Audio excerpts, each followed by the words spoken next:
that brings up a couple thoughts for me, which leads me to other questions.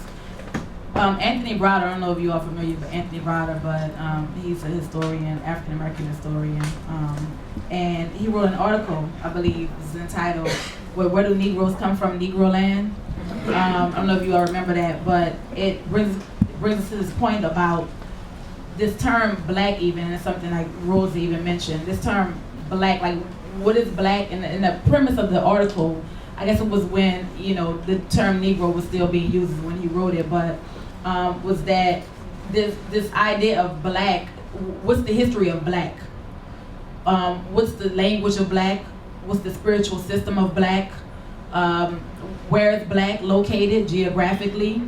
And what are these implications? What does this all mean? And so when we talk about, I guess what we're really talking about is a sense of this concept of Africanness and Africanity, which then goes into this point that you made about how people identifying and them feeling comfortable and even a phenotype. But I guess the question is, there are two different questions. One, should we be using the terminology black rather than using the terminology African, right? And we're talking about linguistics and terminology.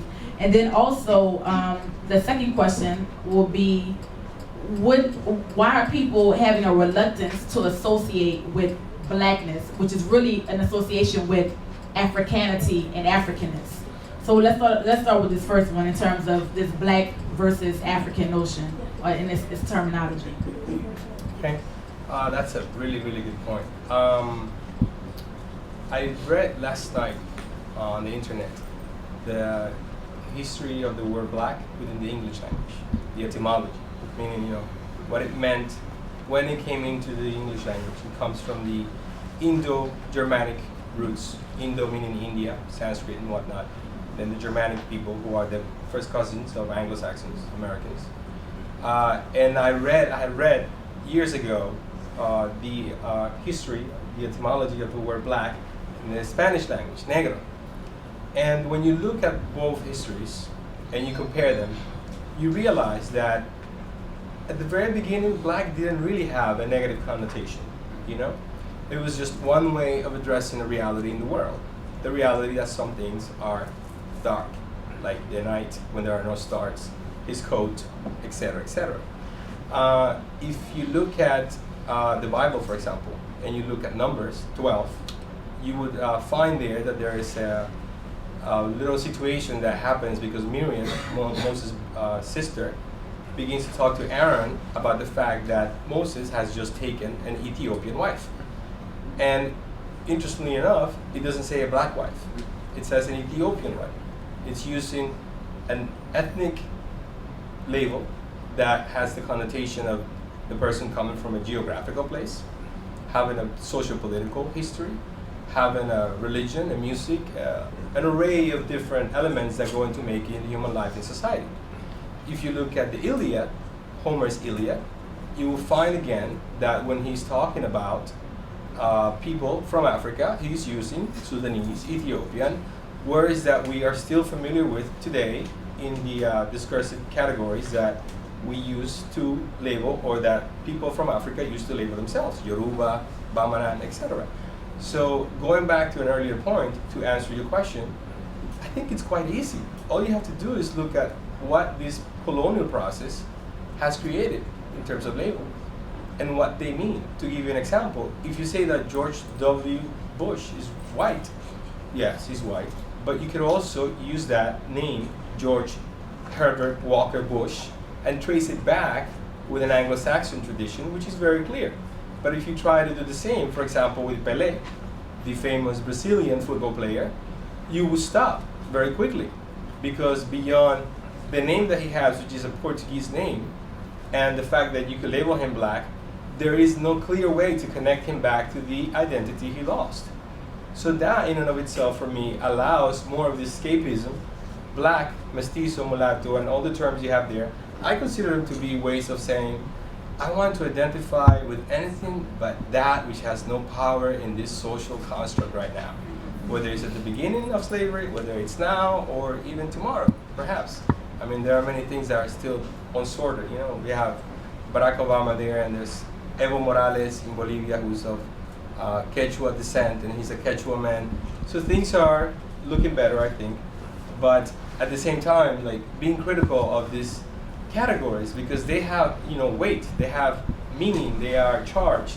Perhaps at the beginning in the English language, the meaning of the word black was not what it has come to be after the mid-15th century here in the US, or what it came to be after the early 14th century in Santo Domingo or Brazil or any of those other conquered lands. Nevertheless, if we look at black philosophically, spiritually, you will find something very interesting. When I was in Guatemala, I had young Guatemalans come up to me and touch my skin. And I was like, why are you doing that? Oh, it's good luck. I'm like, interesting, that's an interesting way of looking at it. The Kogi from Colombia, when they talk about the word black, they relate it to the darkness within the mother's womb, which is a very comfortable, cozy place that you like don't want to leave, you know? And if you look at different cultures and what the word that you can translate from one another to black, you will find that the semantic charge, you know, the signifier and the signified are not always in agreement with what we would think of as black today.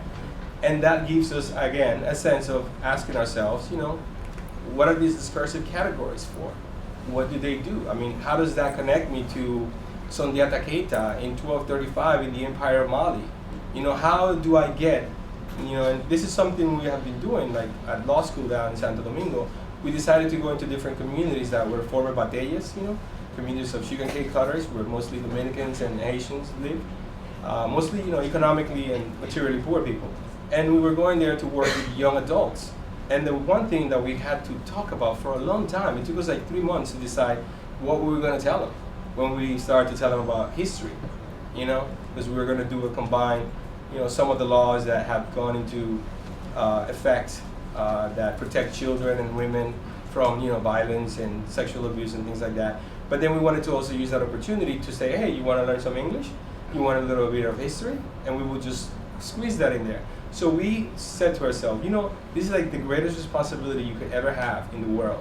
When you're talking to a little boy, a little girl, or an adolescent, and you're thinking, what labels, what categories am I going to put in the hands of this person so they go, therefore, after that, looking at themselves and looking at the world to a certain particular prism.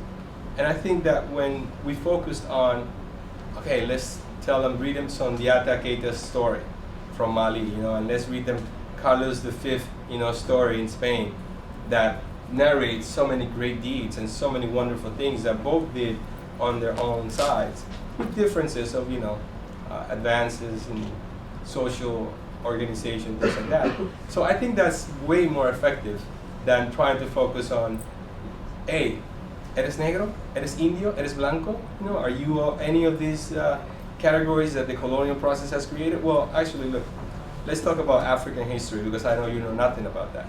The discourse, the narrative of Dominican history, and also of American history, begins when you have a black slave and as a thing, an object, in the hands of a European conqueror.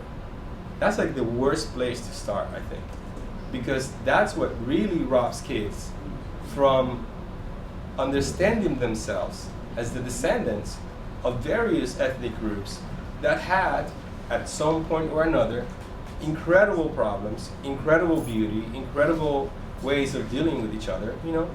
And that's sort of like part of the reason why we've decided to put this conversation with adults about whether it's African Dominican or Latino, Black Dominican, or Indio, or, you know, Hawa, or any other category, and say, wait a minute, let's begin with stuff that will allow them to feel, you know, strong, have a sense of self-esteem that is healthy, that allows them to be able to say, I can do whatever. I don't just have to limit myself to being a baseball player or a merengue band player, you know? I could do whatever thing, you know? There's plenty of that, but there isn't enough, I think. At least there should be more of that.